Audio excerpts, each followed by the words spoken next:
नमस्कार दोस्तों, welcome to my channel. मैं हूं चांद कुबा। दोस्तों, जैसे कि आप सब जानते हैं कि हमारे इस चैनल पे हम कॉन्स्टिट्यूशन की एक सीरीज चला रहे हैं। उस सीरीज के तहत हम ऑलरेडी डायरेक्टिव प्रिंसिपल्स पे 3 वीडियोस बना चुके हैं। आज ये हमारी डायरेक्टिव प्रिंसिपल्स पे आखिरी वीडियो है जिसमें हम बात करेंगे उन डीपीएसपीस की जो कि लिबरल प्रिंसिपल्स पे बेस्ड हैं, जो कि इंटेलेक्चुअल प्रिंसिपल्स पे बेस्ड हैं। इस वीडियो में हम बात करेंगे कि इन प्रिंसिपल्स का मतलब क्या है और साथ ही में जानेंगे कि सरकार इन प्रिंसिपल्स को किस तरह से इम्प्लीमेंट करती है, क्या क्या कदम उठाए गए हैं इन्हें इम्प्लीमेंट करने के लिए। मुझे उम्मीद है कि ये सेशन आपको काफी पसंद आएगा एंड काफी कुछ नया सीखने को मिलेगा। चलिए शुरुआत करते हैं आज के इस सेशन से। सबसे पहले शुरुआत करते हैं आर्टिकल 44। आर्टिकल 44 की अगर मैं बात करूं, one of the most debated upon articles, जो कि काफी समय से न्यूज में बना रहा है और आगे भी आने वाले समय में ये उम्मीद की जा रही है कि ये दोबारा न्यूज में आएगा। आर्टिकल 44 बात करता है यूनिफॉर्म सिविल कोड की। इसमें सरकार को ये दिशा निर्देश दिया गया है कि जैसे ही परिस्थितियां अलाउ करें, सरकार को ये एंडेवर करना होगा, सरकार को कदम उठाना होगा कि सरकार सभी नागरिकों के लिए यूनिफॉर्म सिविल कोड लेकर आए throughout the territory of India. चलिए पढ़ते हैं क्या कहता है। The state shall endeavour to secure for the citizens a uniform civil code throughout the territory of India. अब इसकी वजह क्या है, क्यों इसे लाने की बात की जा रही है। देखिए, हम सब जानते हैं कि भारत में डाइवर्सिटी ऑफ रिलीजन्स हमें देखने को मिलती हैं। अब अलग अलग रिलीजन्स के अलग अलग पर्सनल लॉज हैं। अगर मैं हिंदू हूं तो मैरिज, डाइवोर्स, इनहेरिटेंस, प्रॉपर्टी, इन सभी मुद्दों से जुड़े हुए अलग पर्सनल लॉज हैं। मुस्लिम्स के अलग हैं, क्रिश्चियंस के अलग हैं। ऐसे में होता यह है कि हालांकि हम आर्टिकल 14 में राइट टू इक्वालिटी की बात करते हैं, हालांकि हम वुमेन एम्पावरमेंट की बात करते हैं, बट इन पर्सनल लॉज में कहीं ना कहीं वो मुद्दे खो जाते हैं। कहीं ना कहीं हमें देखने को मिलता है कि ये जो पर्सनल लॉज हैं, ये सब में इक्वालिटी आने से कहीं ना कहीं रोकते हैं। ऐसे में ट्रू फॉर्म में इक्वालिटी लाने के लिए, सोशल जस्टिस को लाने के लिए पर्सनल लॉज को एक समान बनाने की बात की गई है। चलिए देखते हैं क्या कहा गया है। कहता है uniform civil code would mean a common set of laws governing matters such as marriage, divorce, inheritance and property. The implementation of UCC has been a subject of debate. जैसे मैंने आपको बताया, आज की डेट में अगर मैं बात करूं तो Goa, territory of Daman and Diu, Dadra and Nagar Haveli, जो कि इनिशियली ये जो पोर्चुगीज कंट्रोल में थी, इन सभी टेरिटरीज में हमें देखने को मिलता है कि यूसीसी लागू होता है। यहाँ पे पोर्चुगीज सिविल कोड, जो कि 156 ईयर ओल्ड कोड है, जो कि 647 पेजेस का कोड है और जो कि लिस्बन में बनाया गया था, वो आज भी लागू होता है। So Goa is the only state as of now जिसमें हमें देखने को मिलता है कि यूसीसी ऑलरेडी लगा हुआ है।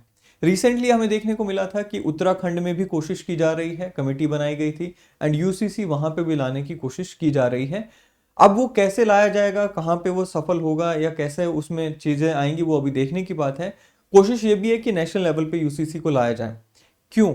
देखिए, सिर्फ गोवा में लगा हुआ है, इसके अलावा हमें देखने को मिलता है कि जुडिशरी की तरफ से भी जो पर्सनल लॉज हैं, जो कि अलग अलग धर्मों के पर्सनल लॉज हैं, उनकी जो कमियां हैं उन्हें उजागर किया गया है। उनकी कमियों पे honourable supreme court of India ने अपनी जजमेंट्स भी दी हैं एंड उनको दूर करके एंड सिंगल यूसीसी कोड लाने के लिए सुप्रीम कोर्ट ने भी अपनी तरफ से सरकार को हिदायत दी है। 2 जजमेंट्स का मैं आपके सामने एग्जांपल लूंगा। सबसे पहले हमें 1995 की सरला मुदगल केस की जजमेंट देखने को मिलती है।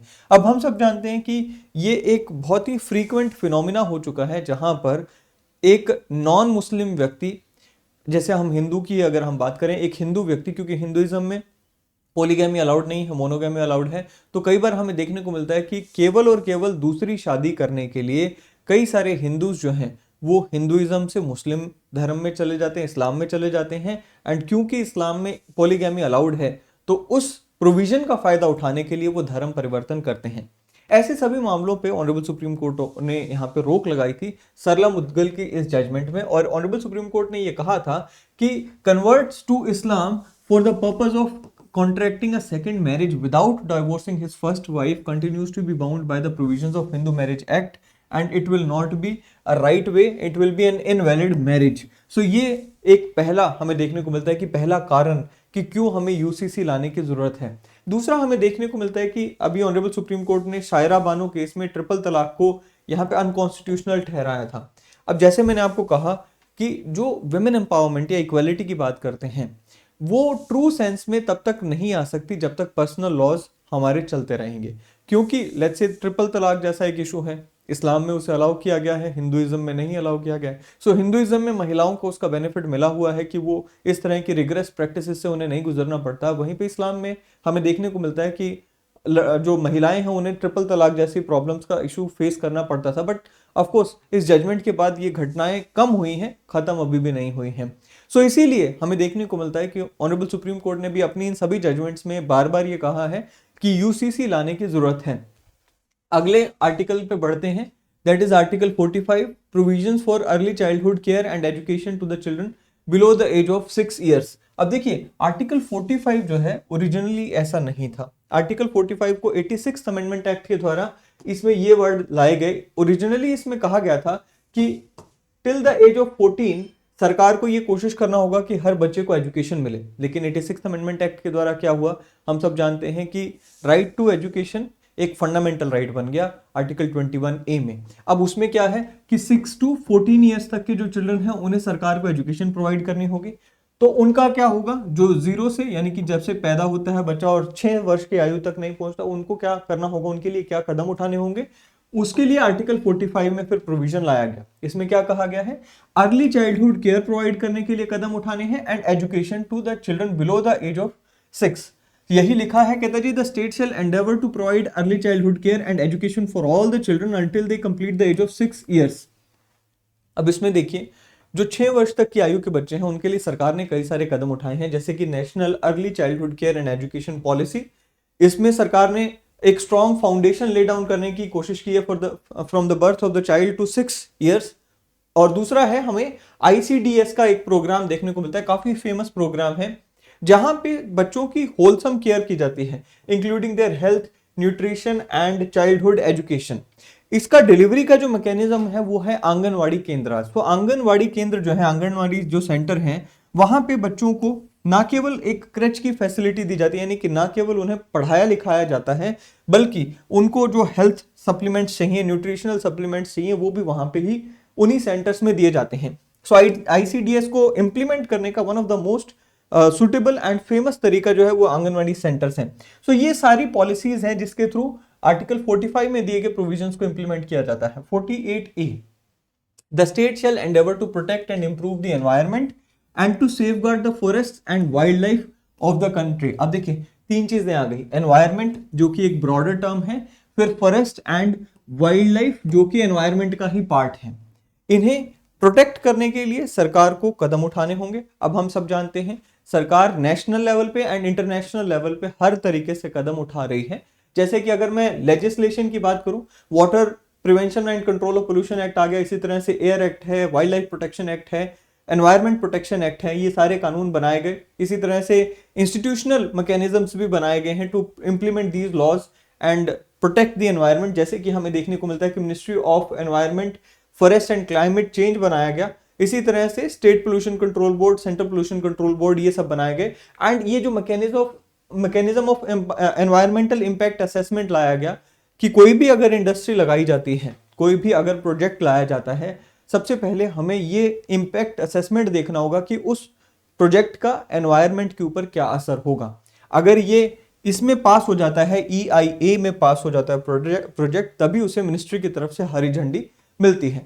सो ये सारे कदम इसी आर्टिकल को इंप्लीमेंट करते हुए उठाए गए हैं। आर्टिकल 49 क्या कहता है, it shall be the obligation of the state to protect every monument or place or object of artistic or historic interest declared by under any law made by the parliament to be of national importance from spoliation, disfigurement, destruction, removal, disposal or export as the case may be। मतलब क्या है कि कोई भी ऐसी monument, कोई भी ऐसा आर्टिफैक्ट या कोई भी ऐसा प्लेस ऑफ हिस्टोरिक इंटरेस्ट है जिसे सरकार ने नेशनल इंपॉर्टेंस का हिस्टोरिक प्लेस या मॉन्यूमेंट घोषित कर दिया हो, उसको आपको इन सभी चीजों से बचाना है, उसकी रक्षा करनी है, तोड़फोड़ से, डिस्ट्रक्शन से, रिमूवल से, एक्सपोर्ट एटसेट्रा से। अब ये सारी चीजों को इंप्लीमेंट करने के लिए बहुत सारे कदम उठाए गए हैं। फॉर एग्जांपल एक कानून आया था 1958 में, ancient monuments and archaeological sites and remains act. आपने ASI यानी कि आर्कियोलॉजिकल सर्वे ऑफ इंडिया का नाम सुना होगा। ये आर्कियोलॉजिकल सर्वे ऑफ इंडिया को जो पावर्स मिली हुई हैं वो इसी एक्ट के तहत मिली हुई हैं, to maintain and preserve the protection, I mean heritages of national importance। इसी तरह से मिनिस्ट्री ऑफ कल्चर है, हमारी जो सेंट्रल लेवल की मिनिस्ट्री है, वो और एएसआई मिलकर कुछ प्लेसेस को या मॉन्यूमेंट्स को नेशनल इंपॉर्टेंस की मॉन्यूमेंट के रूप में घोषित करते हैं।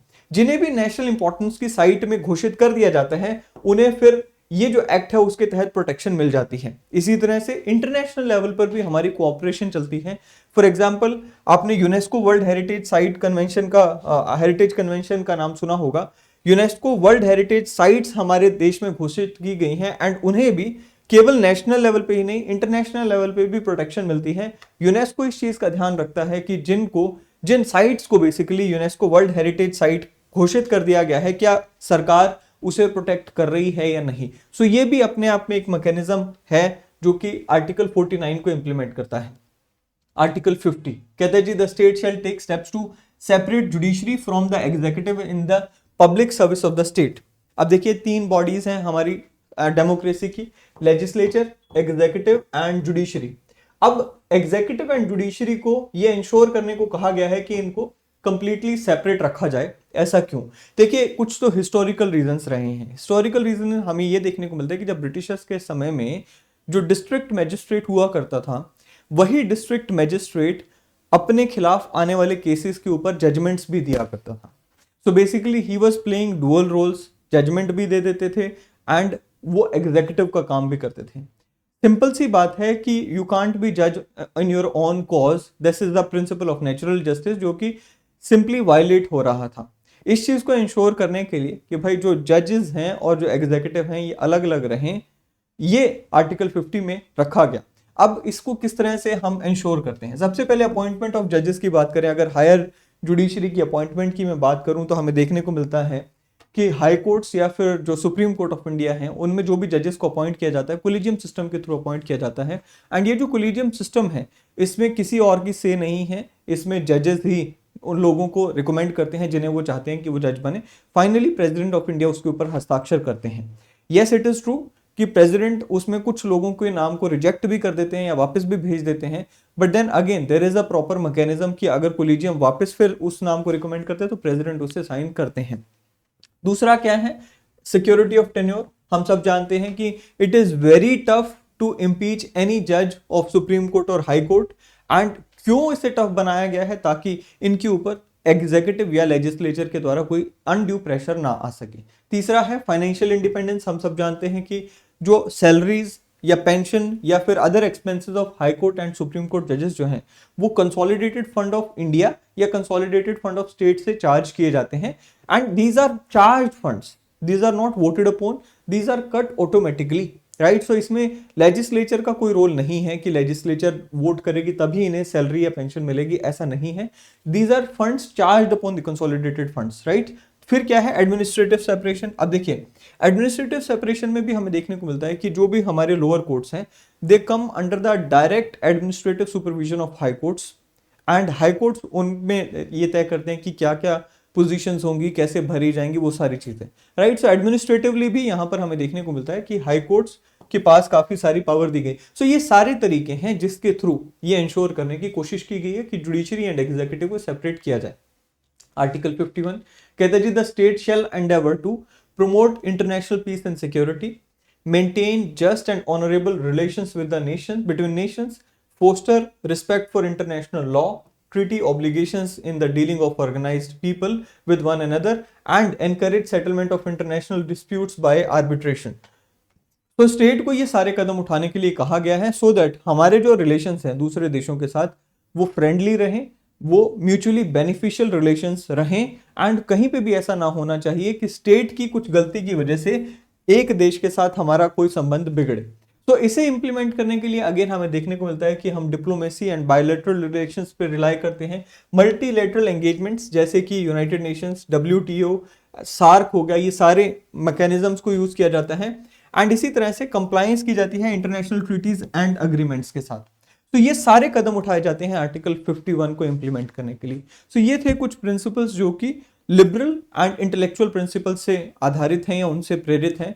इससे पहले हम ऑलरेडी गांधीयन प्रिंसिपल्स को डिस्कस कर चुके हैं एंड सोशलिस्टिक प्रिंसिपल्स को भी डिस्कस कर चुके हैं। अगर आपने वो वीडियोस अभी भी नहीं देखी हैं, आप मेरे इसी चैनल पर जाकर देख सकते हैं। मुझे उम्मीद है कि ये सेशन आपको पसंद आएगा। अगले सेशन में फिर मिलेंगे। वीडियो को लाइक या शेयर करना ना भूलिए एंड चैनल को सब्सक्राइब करना ना भूलिए। अगले सेशन में मिलेंगे। Till then thank you, have a great day ahead.